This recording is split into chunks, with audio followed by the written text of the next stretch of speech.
থেমে থেমে জ্বলে ওঠা হিন্দু মুসলিম সংঘাতের 200 বছরের ইতিহাস, কখনো গুজরাট কখনো দিল্লি। হিন্দুরা মারছে আর মুসলমানেরা মরছে। বাঁচা মরার এই লড়াইয়ের মধ্য দিয়ে কাটছে ভারত উপমহাদেশের হিন্দু মুসলিম দ্বিজাতীয় সম্পর্ক। দর্শক, শান্তির পথে হেঁটেছে একদল, আরেক দল অশান্তির আগুন জ্বালিয়ে অশান্ত করেছে এই জনপদ। ভারতের ধর্মান্ধ হিন্দুত্ববাদের সাম্প্রদায়িক থাবায় বারবার আক্রান্ত হয়েছে, তারপরেও অসাম্প্রদায়িক থেকেছে উপমহাদেশের মুসলমানেরা। ঊনবিংশ, বিংশ কিংবা একবিংশ শতাব্দীর ইতিহাসের পাতায় পাতায় ছড়িয়ে ছিটিয়ে আছে মুসলমানদের তাজা রক্ত। নেতাজি সুভাষ বসু কিংবা দেশবন্ধুর মতো সত্যিকারের কিছু ভগবানের দেখা মিললেও ইন্দিরা থেকে নরেন্দ্র মোদী কিংবা নেহেরু থেকে নরসীমা রায়ের মতো নরপশুরাই ভারত উপমহাদেশ বেশিরভাগ সময় শাসন করেছে।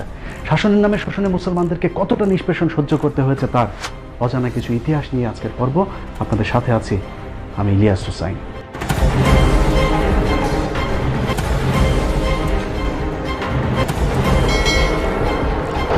হিন্দু শাসকদের শোষণের চিত্র দেখার আগে এক ঝলকে ভারতের মুসলিম শাসনের চিত্রটা একটু দেখে আসা যাক। মোহাম্মদ বিন কাসিম, ইখতিয়ার উদ্দিন, মোহাম্মদ বিন বখতিয়ার খিলজি, কুতুবউদ্দিন আইবেক, মোগল বাদশা বাবর, খান জাহান আলী ছাড়াও যেসব অলিয়া উলিয়াদের হাত ধরে ভারত উপমহাদেশের মুসলিম শাসনে গোড়াপত্তন ঘটেছিল, নাম শুনলেই বোঝা যায় তাদের আগমন ঘটেছিল মধ্যপ্রাচ্য থেকে। আরবের এসব বণিকরা বাণিজ্য করতে আসলেও তাদের কারণে আমাদের নিকট পূর্বপুরুষদের কুসংস্কারাচ্ছন্ন অন্ধকার অসাম্যের ধর্ম ছেড়ে আজ আমরা শান্তির পথে। আরবের এসব বণিকরা শুধু নিতেই আসেনি, দিয়েও গেছেন দুহাত ভরে। গোটা ভারতের আধুনিক সভ্যতার 700 বছরের মুসলিম শাসন আমলের স্থাপত্য আর ঐতিহ্যের উপর ভর করে দাঁড়িয়ে আছে। জীবন্ত কিংবদন্তি ভারতীয় ইতিহাসবিদ গোলাম মর্তুজার মতে, ইসলামের মহান সাম্য ও শান্তির বাণী আরবদের পোশাক, খাবার, ধর্মীয় রীতিনীতি সবই দারুণভাবে আকৃষ্ট করেছিল এদেশীয় হিন্দু অহিন্দু সহ সব শ্রেণীর মানুষদেরকে। ভারতে মুসলমান আসার আগে কি পরিস্থিতি ছিল এটা একটু জানা দরকার। আমি ঐতিহাসিক হিসাবে বা ইতিহাসবিদ হিসাবে বলতে বাধ্য হচ্ছি, ভারতে মুসলমানরা যখন আসেনি আমরা কাপড় পরতে জানতাম না, আমরা বেশিরভাগ থাকতাম উলঙ্গ।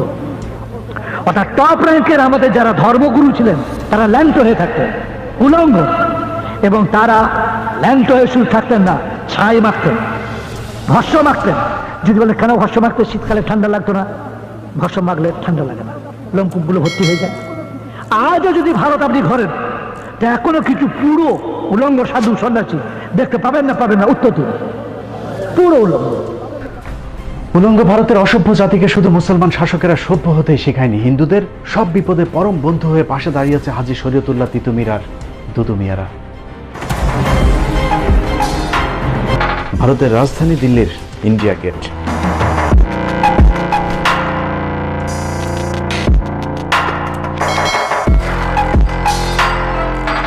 ভারতীয় ইতিহাসের সাক্ষী ইন্ডিয়া গেটের বুক জুড়ে খোদাই করা আছে প্রায় 92,353 জন শহীদের নাম, যার মধ্যে মুসলিম শহীদের সংখ্যা প্রায় 62,945 জন।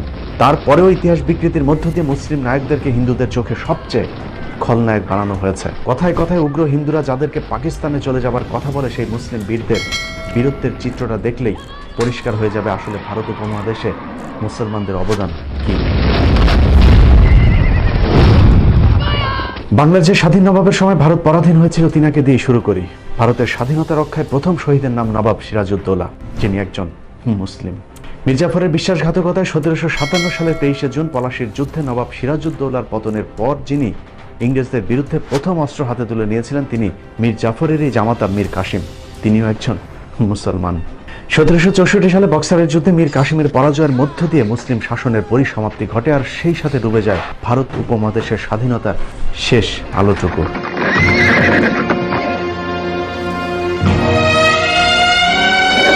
বক্সারের যুদ্ধে নিহত শহীদেরা প্রায় সবাই মুসলিম। এছাড়া সেই যুদ্ধে একাত্মতা ঘোষণা করা গৃহবন্দী হওয়া অযোধ্যা এবং দিল্লির নবাব সুজাউদ্দৌলাও ছিলেন মুসলিম শাসক। এরপরই 1765 সালে ব্রিটিশদের দীর্ঘ প্রতীক্ষিত দেওয়ানির সুবিধা লাভ করার পর শুরু হয় 200 বছরের অত্যাচার আর নির্যাতনে ভরা শাসনের নামে ইংরেজদের শোষণ। জমিদারি সুবিধা পেয়ে হিন্দু জমিদাররা সেই শাসন মেনে নিলেও মুসলিমরা বিদ্রোহ চালিয়ে যেতে থাকে।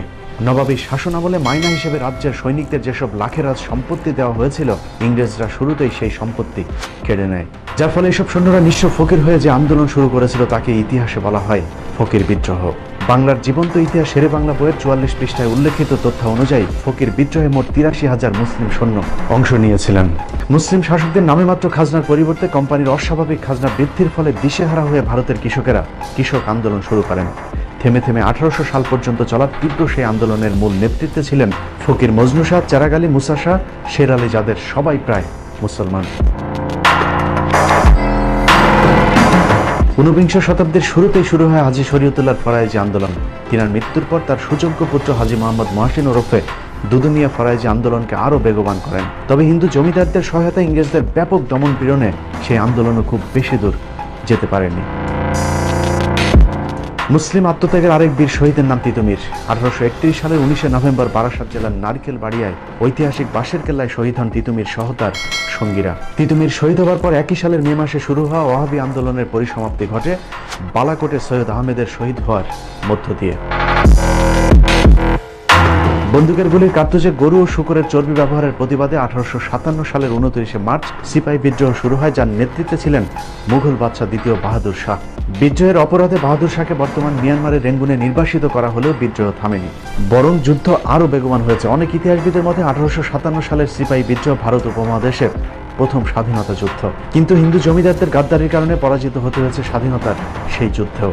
হিন্দু জমিদারেরা বিভিন্ন জায়গায় স্বাধীনতাকামী মুসলমানদেরকে ধরে ইংরেজদের হাতে তুলে দেয়। জমিদারদের সহায়তায় তৎকালীন পূর্ব বাংলায় নেতৃত্ব দেওয়া মুসলিম বীর সিপাহী রজব আলীকে তার বাহিনী সহ গণফাঁসি দেওয়া হয়, যার প্রমাণ এখনও ঢাকার বাহাদুর শাহ পার্কে গেলে পাওয়া যাবে।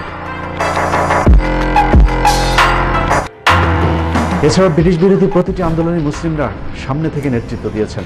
তারপরেও ভারতের স্বাধীনতার জনক কোনো মুসলমানকে করা হয়নি, বরং সে উপাধি দেওয়া হয়েছে মহাত্মা গান্ধীকে, যিনি 1916 সাল পর্যন্ত ভারতেই ছিলেন না। আর এখনকার হিন্দু নেতারা তো বলে বেড়াচ্ছেন মুসলমানদের কোনো বাঁচার অধিকারই থাকতে নেই। We know where the Muslim population is large, there's always trouble because the Islamic ideology says so. If Muslims become more than 30%, that country is in danger. সেই সময়ের সিপাহী বিদ্রোহে কত মানুষকে হত্যা করা হয়েছে এবং তারা কারা ছিলেন, তাদের পরিচয় কি, তাদের ধর্মীয় পরিচয় কি, ইতিহাস বলছে যে তাদের মেজর অংশ, তাদের বেশিরভাগ অংশ ছিল মুসলিম। আজকের মুসলমানদেরকে বলা হয় তোমাদের কোনো অবদান নেই। এই বিকৃত ইতিহাস সম্পর্কে দেশবাসীকে সাবধান থাকতে হবে। কখনো কি চিন্তা করেছেন সম্রাট বাবর, শাহজাহান আর আওরঙ্গজেবদের 700 বছরের শাসন আমলের পরেও কেন হঠাৎ করেই মুসলমানদের এত অধপতন হলো, আর কেনই বা হিন্দুদের অস্বাভাবিক এমন উত্থান হলো ভারতবর্ষে?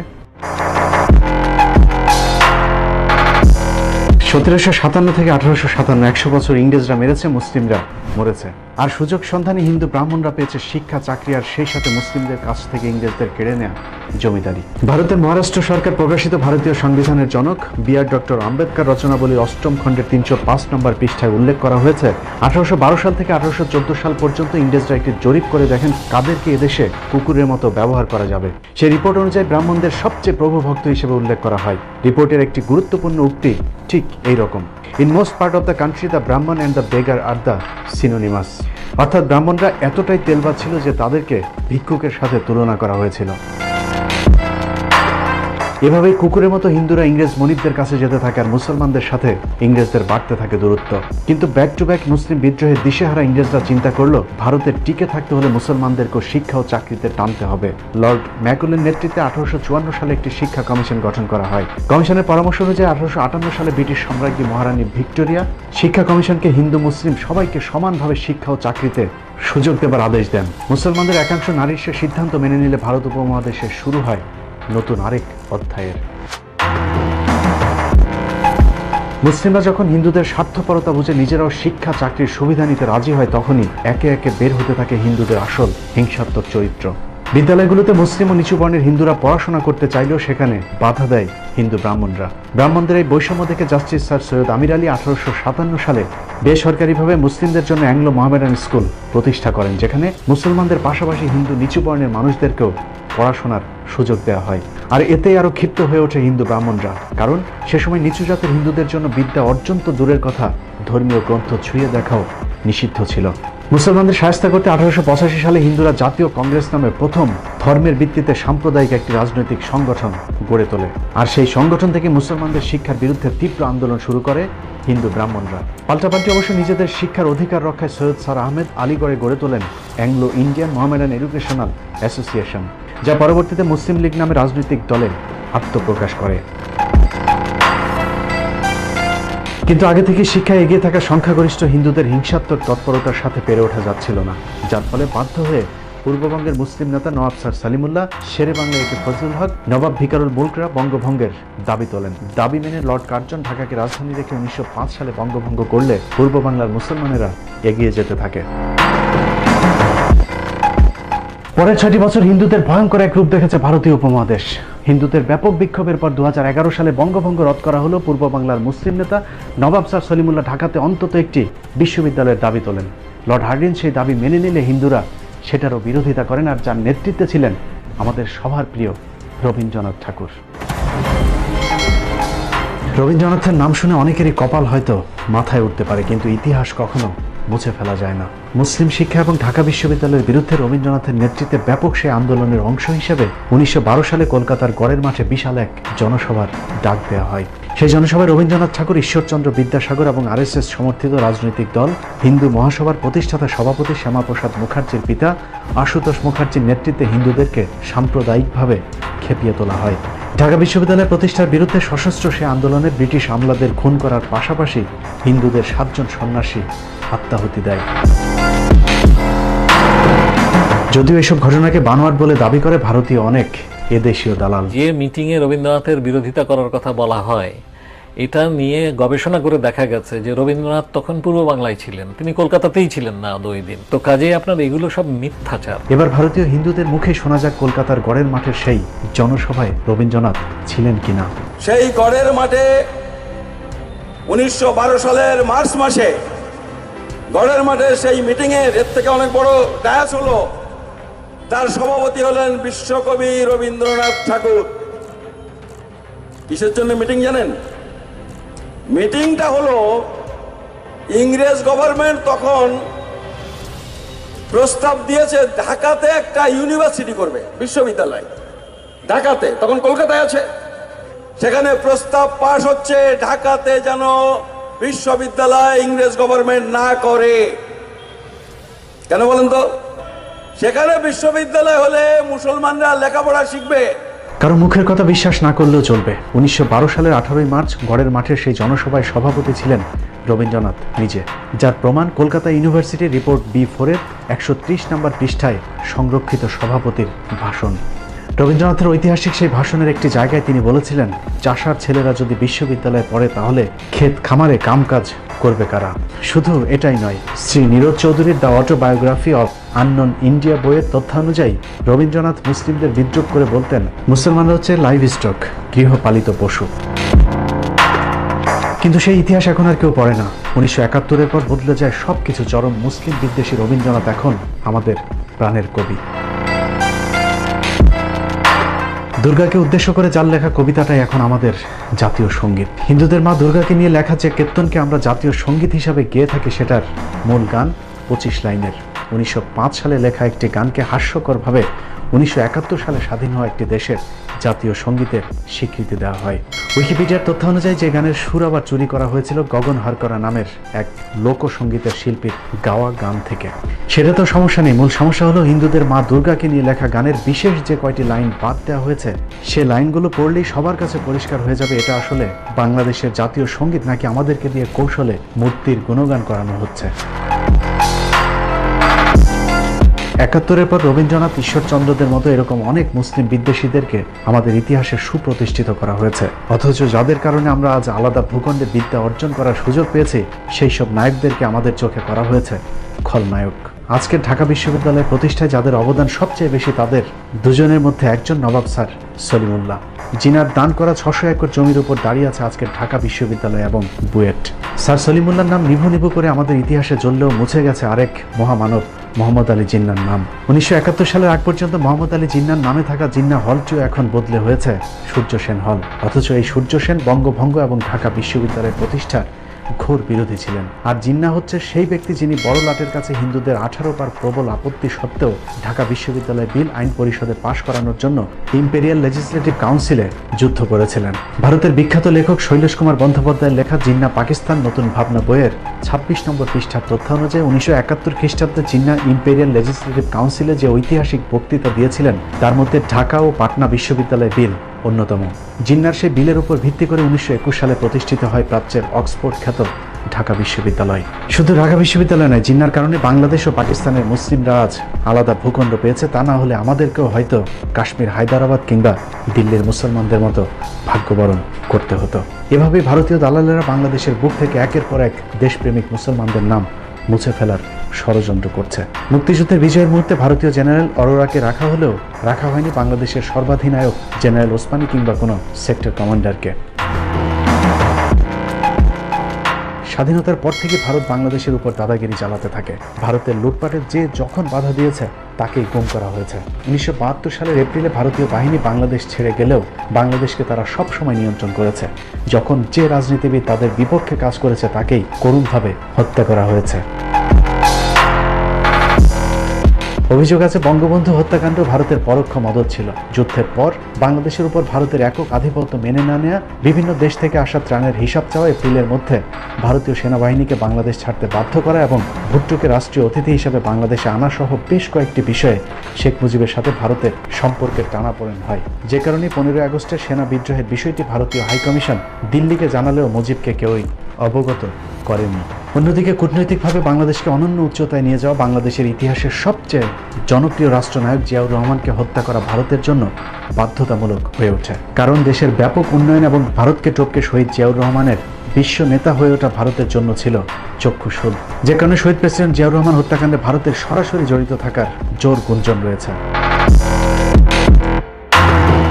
একই ভাগ্যবরণ করতে হয়েছে জামাত ইসলামীকে। 1971 থেকে আজ পর্যন্ত ধারাবাহিকভাবে ভারত বিরোধিতায় কাল হয়ে দাঁড়িয়েছে দলটির। যে কারণে জামায়াতের সিনিয়র নেতাদের পাশাপাশি মাওলানা দেলোয়ার হোসেন সাইদি এবং শহীদ কাদের মোল্লাকেও ফাঁসানো হয়েছে। অথচ 71 সালে শহীদ কাদের মোল্লা বিশ্ববিদ্যালয়ের প্রথম শ্রেণীর একজন শিক্ষার্থী। তার মতো সরল লোক আর ভালো লোক খুব এই পৃথিবীতে কমই আছে। এছাড়াও বিএনপি নেতা ইলিয়াস আলী, সালাউদ্দিন আহমেদ সহ অসংখ্য রাজনৈতিক নেতাদেরকে ভারত তাদের স্বার্থে গুণ করেছে। শুধু রাজনৈতিক নেতা নয়, সেনাবাহিনীর দেশপ্রেমিক অফিসারদেরকেও পিলখানায় কথিত বিদ্রোহের নামে পরিকল্পিতভাবে হত্যা করা হয়েছে। সেনাবাহিনীর যেসব অফিসাররা সেই হত্যাকাণ্ডের বিচার চেয়েছেন তাদেরকেও গুম কিংবা চাকরিচ্যুত করে দেশান্তরী করা হয়েছে। তো যেহেতু এই 25শে ফেব্রুয়ারি 2009 সালের আমি একজন উইটনেস, তো অনেকদিন চুপ ছিলাম এবং নিশ্চুপ থেকে হঠাৎ করে মনে হলো যে আসলে একটা মোরাল রেসপন্সিবিলিটি আছে, যে কিছু বলা দরকার। এটলিস্ট কিছু যেগুলো দেখেছি এগুলো যদি না বলি তো একটা সময় আসবে যখন এই ধরনের লোকের সংখ্যা কমে যাবে। যে এক্সপিরিয়েন্স আমরা ইতিমধ্যে বিভিন্ন ঘটনা থেকে আমাদের দেশে আমরা পেয়েছি। এখানে আসলে ইনভেস্টিগেশনের আর কিছু বলার নাই। 11,000 পাতার ইনভেস্টিগেশন পরে আসছে, এমন 800 পাতায় না সামথিং, অনেক কিছু জমা দেওয়া হয় নাই। অনেকগুলো হার্ড এভিডেন্সই ডিনাই করা হয়েছে। অনেকের সিসিটিভি ফুটেজ আছে, যে সিসিটিভি ফুটেজগুলো সিডি বা কেস ডায়েরি দেওয়া হয় নাই। তো এগুলা হয়তো ভবিষ্যতে মানে আরো যদি প্রত্যেকটা বিচারই বাংলাদেশের সমস্যা 2-3 বার হয়, তো কোনো এক বিচারে ওটা ভালোভাবে বেরোবে, দোয়া করবেন। সেনা অফিসার হত্যার মধ্য দিয়ে এদেশে পুতুল সরকারের ক্ষমতা দীর্ঘায়িত করা হয়েছে। বিনিময় শিক্ষা, সংস্কৃতি, অর্থনীতি কিংবা রাজনীতি সবখানে ভারতের একচ্ছত্র আধিপত্য বিরাজ করছে। ভারত বিরোধী কথা বলাই এখন আমাদের জন্য সবচাইতে স্পর্শকাতর বিষয়। কথা বলেছিলাম এনআরসি নিয়ে, এটা আপনারা অনেকে জানেন, আমি বলার সুযোগ পাইনি, যে আপনাদের একটু জানা দরকার। যে একজন ঊর্ধ্বতন গোয়েন্দা সংস্থার লোক আমাকে বলেছিল, নূর তুমি তো ইদানিং ভালো কথা বলো, তবে এভাবে সরকারের বিরোধিতা করে তো টিকতে পারবা না। আর এনআরসি ভারতের বিষয়, এগুলো নিয়ে তুমি কথা না বলাটাই বেটার। দ্যাট মিনস সে কিন্তু আগে থ্রেট দিত, এখন থ্রেট না, জেন্টেল ওয়েতে কিন্তু থ্রেট দিয়ে দিয়েছে যে এটা নিয়ে কথা না বলা বেটার। দ্যাট মিনস আমাকে কিন্তু নিষেধ করে দিয়েছে। শেখ মুজিব থেকে জিয়াউর রহমান, শহীদ আব্দুল কাদের মোল্লা থেকে আবরার ফাহাদরা যখন জীবন দিয়েছে তখন আমরা ভারতের বিপক্ষে চুপ ছিলাম। কিন্তু একটু ভেবে দেখুন, কাল আমি, তার পরদিন হয়তো আপনার পালা। এভাবে একের পর এক দেশপ্রেমিক মানুষগুলো হারিয়ে যাবে বাংলার রূপ থেকে। একটি বাংলাদেশ তুমি জাগ্রত জনতার, জাগ্রত সেই জাতি আজ ঘুমিয়ে আছে। ঘুমন্ত সেই জাতির ঘুম ভাঙানোর ক্ষমতা হয়তো আমার আপনার মতো দু একজনের নেই, তারপরেও গেয়ে যাব গানে গানে, আমরা হয়তো হারিয়ে যাব, কিন্তু এই প্রান্তরে আসা নতুন কোনো পাখির ঘুম ভাঙানিয়া গানে হয়তো একদিন জেগে উঠবে হযরত শাহজালাল, শাহপরাণ, শাহ মাকদুমদের উত্তরসূরিরা। আল্লাহ হাফেজ।